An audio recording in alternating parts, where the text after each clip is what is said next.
by The Point with me, Liu Xin.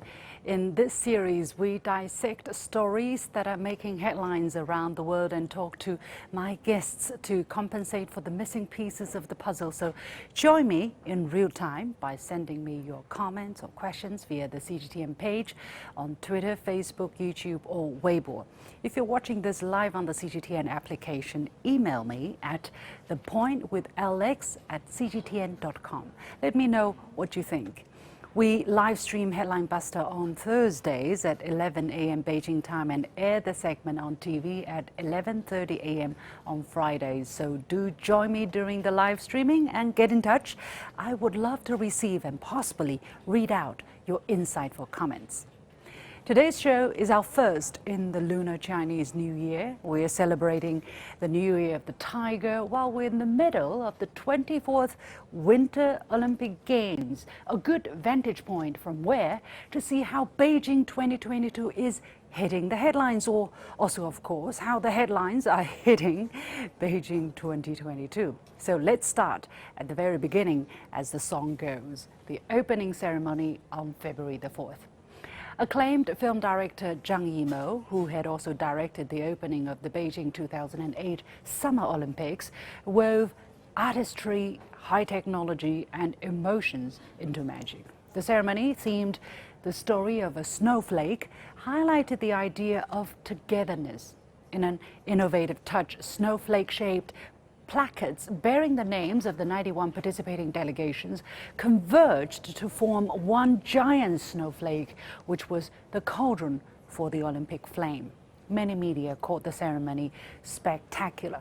By the morning of February the 10th, we've seen some amazing records being set in speed skating, figure skating, short track speed skating, freestyle skiing, mogul, and other magic moments. And the games are going on as we speak.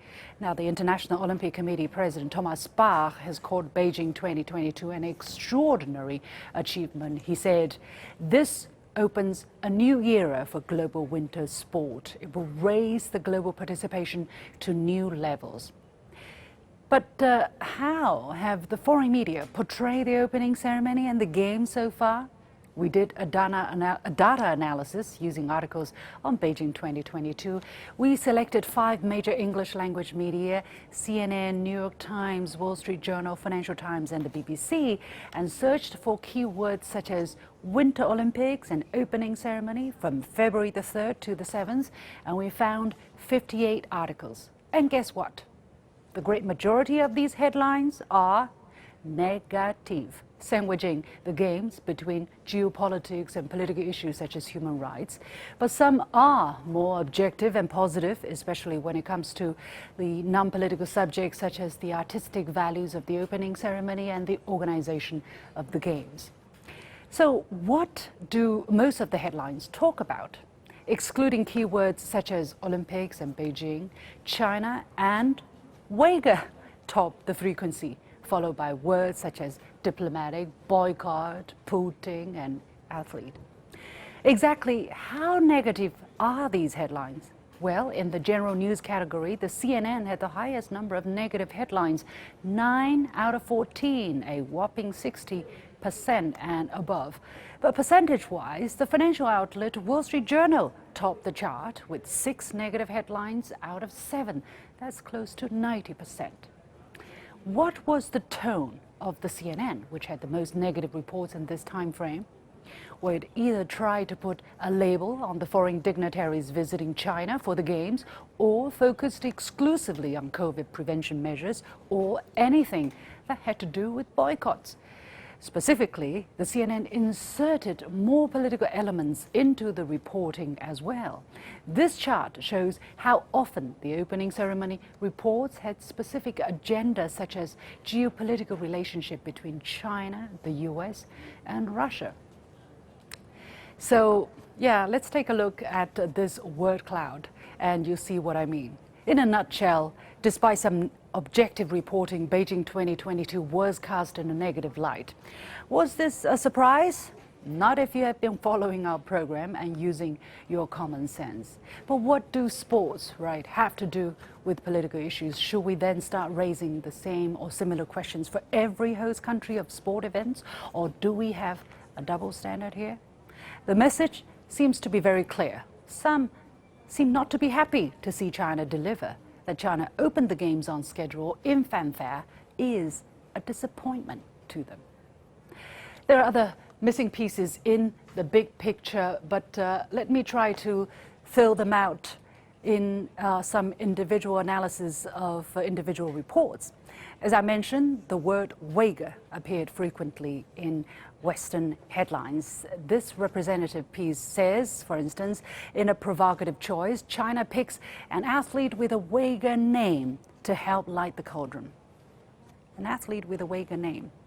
It's about Chinese cross-country skier, I guess, Dinige Yilamujang, who was one of the two final torchbearers. Now, instead of calling her a Uyghur because she is a Uyghur, the report says she was of Uyghur heritage.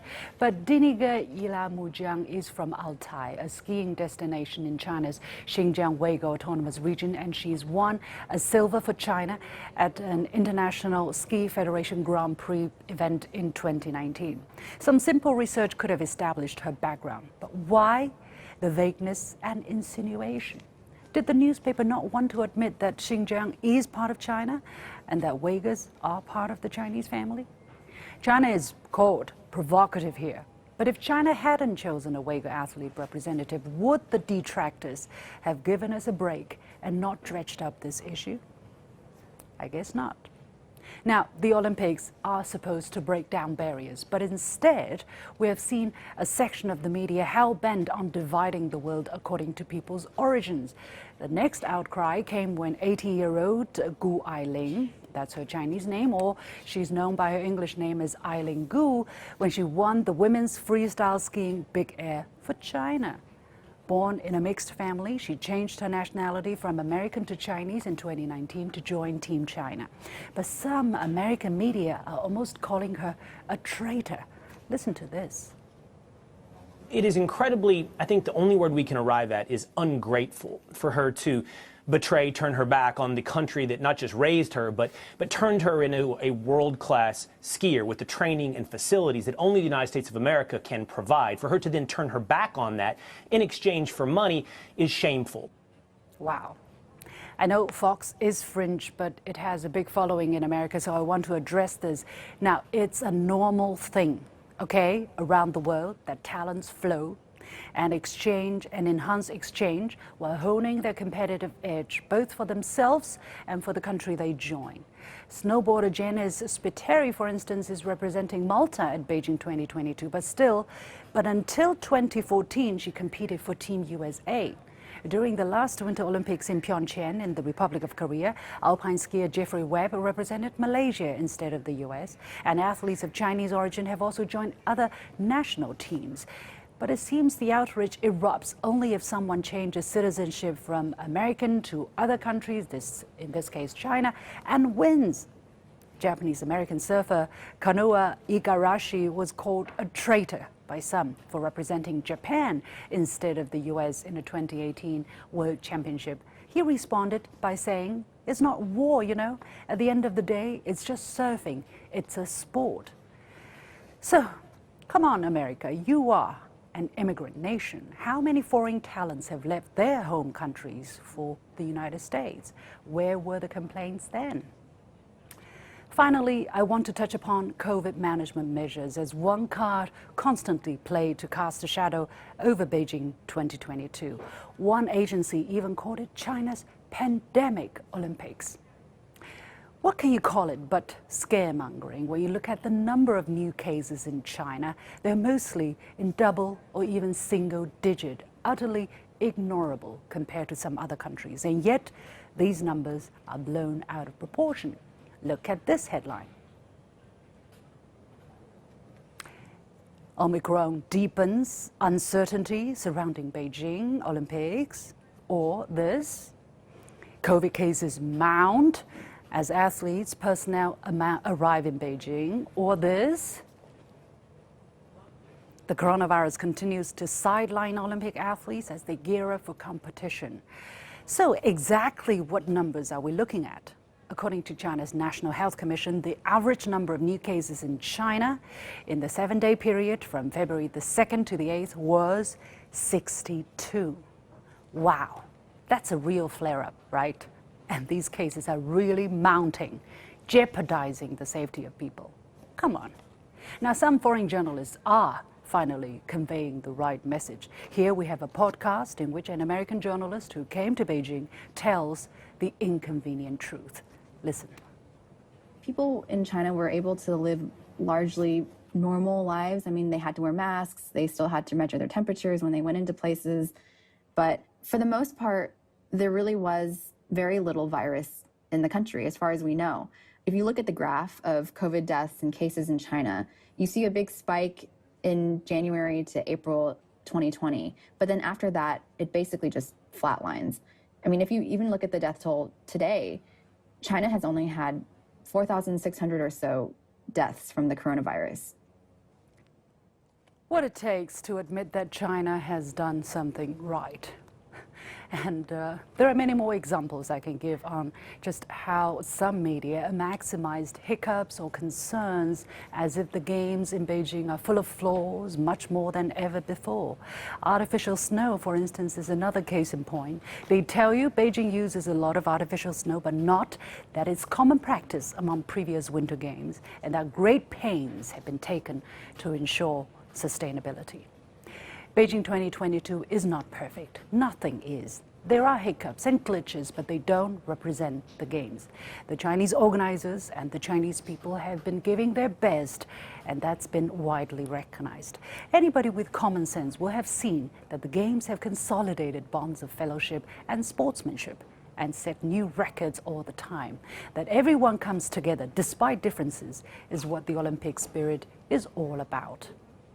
Let's take a break here, but we'll be back with our distinguished guests, including a Winter Olympian, to discuss all of the things I talked about. Welcome back to Headline Buster, and I'm pleased to introduce to you our distinguished panelists joining us from different parts of the world. They are Michael Christian Martinez, who is a world-class first Filipino Olympic figure skater. Welcome, Michael. We also have Mr. David Ferguson, who is editor with the Foreign Languages Press, and Professor Huo Zhengxin from the China University of Political Science and Law, joining us from Beijing as well. So, warmest greeting to the three gentlemen. Let me go to Michael because it's rare to have a guest from the Philippines and also as an Olympian joining us during this very special moment of time. I'm really happy that you are able to join us. So tell us a bit, Michael, I know you are the first Southeast Asian figure skater, right, to make it to the Olympic Games. You participated in Sochi and in Pyeongchang as well, but how come this time you're not able to join us in Beijing? Unfortunately, I had to withdraw from the qualifying event because I got injured prior to the qualifying.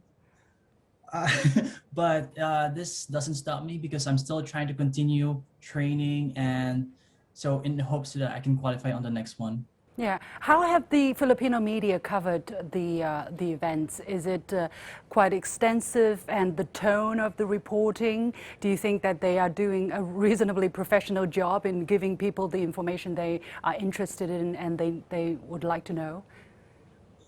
Yes, actually, there's been a lot of articles and a lot of news about this Olympics, especially because we have one representative from the Philippines who's going to be competing this on the 16th of February for alpine skiing. So everybody's super excited, everybody's super positive, and yeah. Yeah. Well, you know, the show, the nature of this show is doing media critique, and you have also followed what I was saying during the first half of the.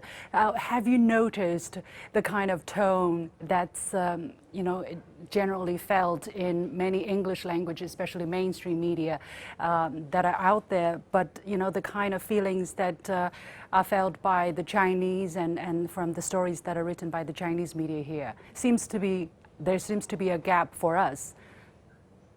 Honestly speaking, I've been only, I've read a couple of our news articles, and all I can see and read or, see, it was just everybody's just supporting the athlete that's going to be competing at the alpine skiing. So yeah. Okay, that's fair. That's your own perspective. Let me turn to our guests, David Ferguson and Huo Zhengxin.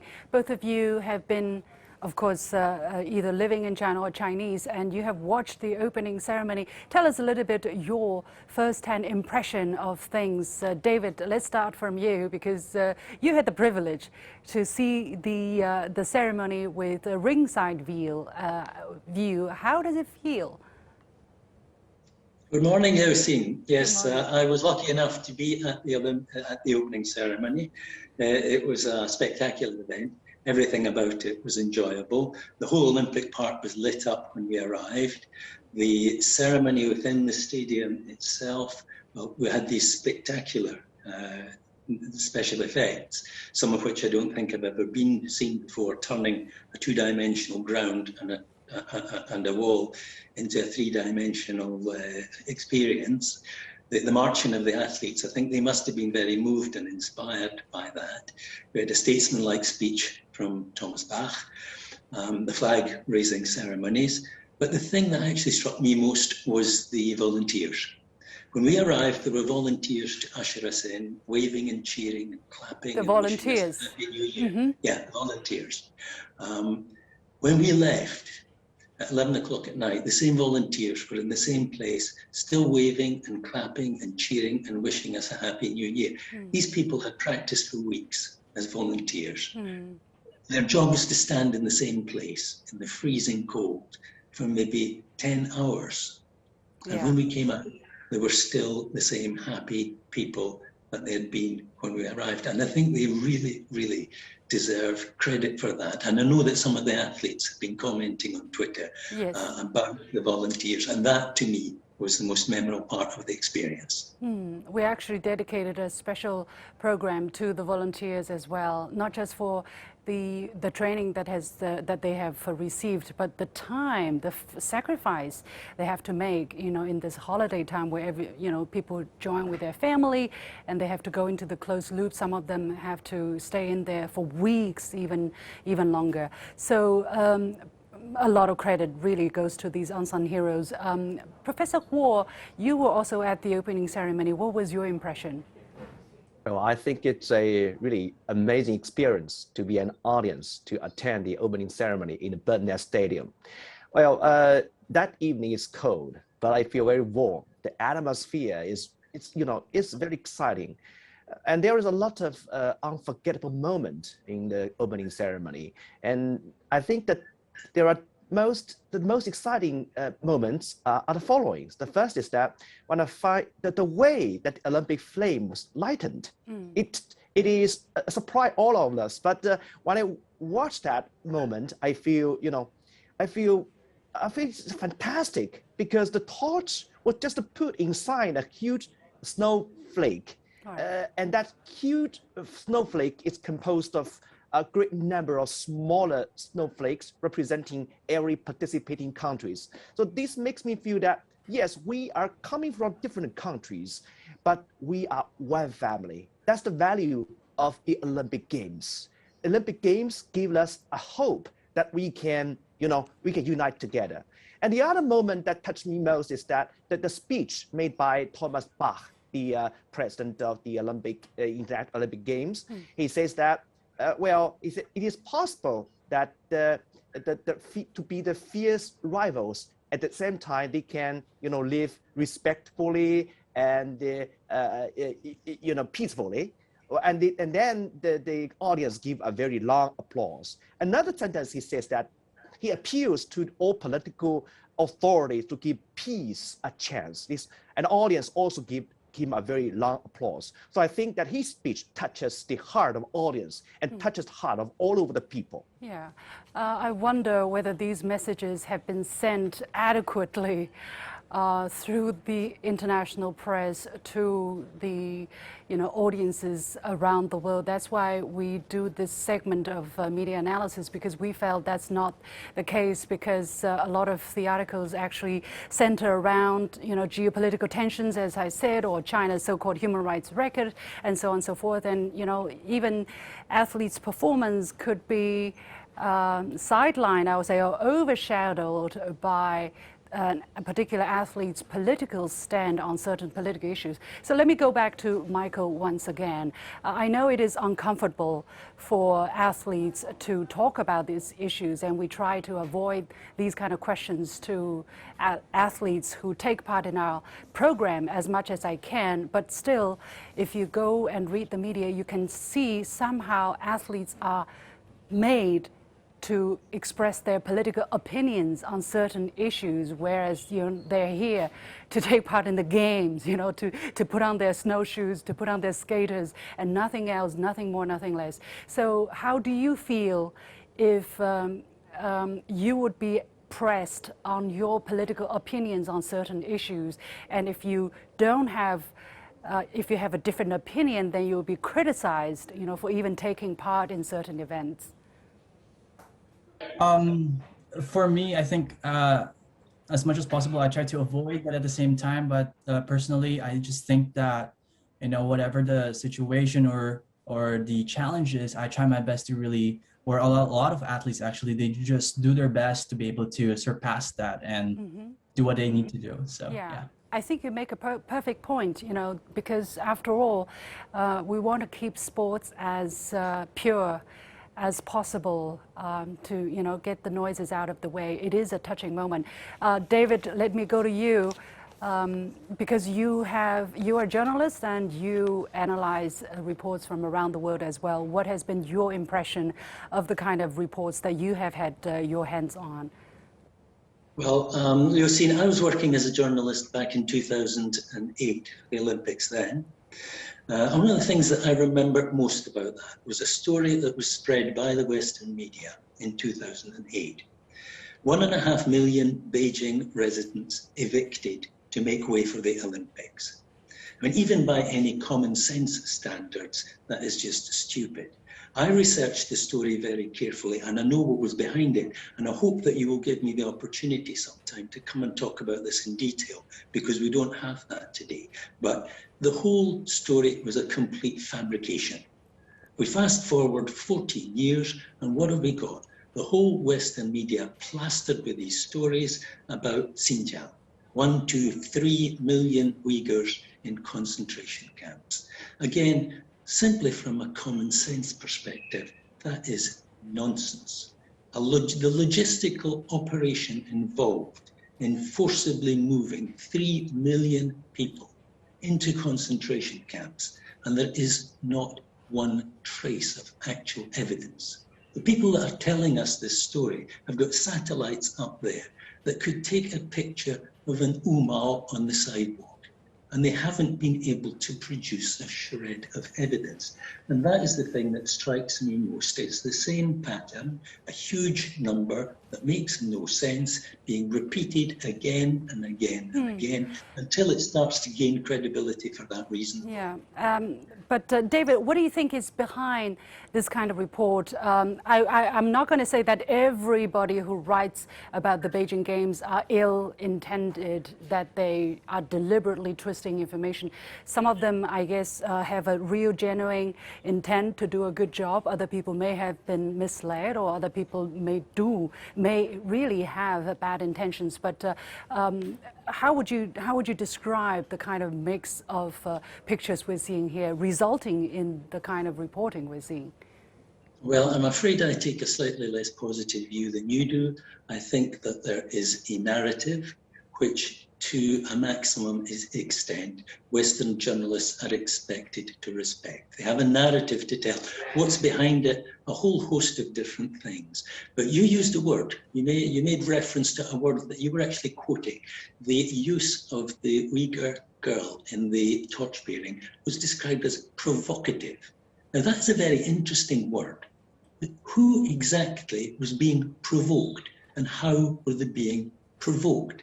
It comes from a spirit of arrogance, because if I ask the people who wrote that word, how is it provocative? Who is it provoking? Who is it provoking, and how is it provoking? Basically, it's provoking them. The story is about them. They have a right to have their views respected and followed. So arrogance is a part of it, but there's a lot more to it than that. And again, I hope that you'll give me the opportunity to come and talk about it in detail, because we have limited time today. Sure, sure. Professor Huo, let me get your take on the situation. Are we really exaggerating the negativity of these reports, or are we being too small-hearted to say China, or we, the Chinese people, are not able to take criticism, that we see the whole world turning its back against us? Or are we really talking about some real substantive problems here? I also noticed the articles or newspapers or from the Western media, and it is. I find that the key words on the Beijing Winter Olympic Games is not sports or or other things, but we find that it's human rights issues,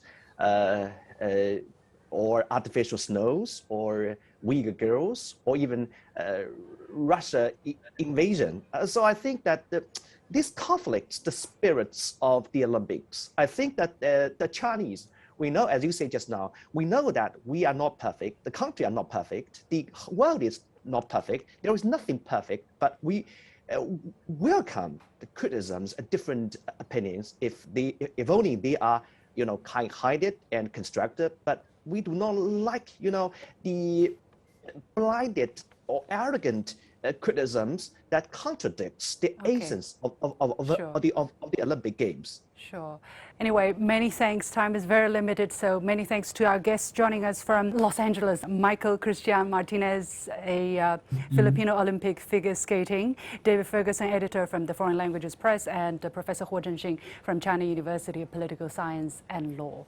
And with that, we come to the end of this edition of Headline Buster. Thank you very much for joining us, and I hope you will continue to follow us on Facebook and Twitter or other social media platforms using the handle Lixin in Beijing. Thanks for joining us, and you've got the point.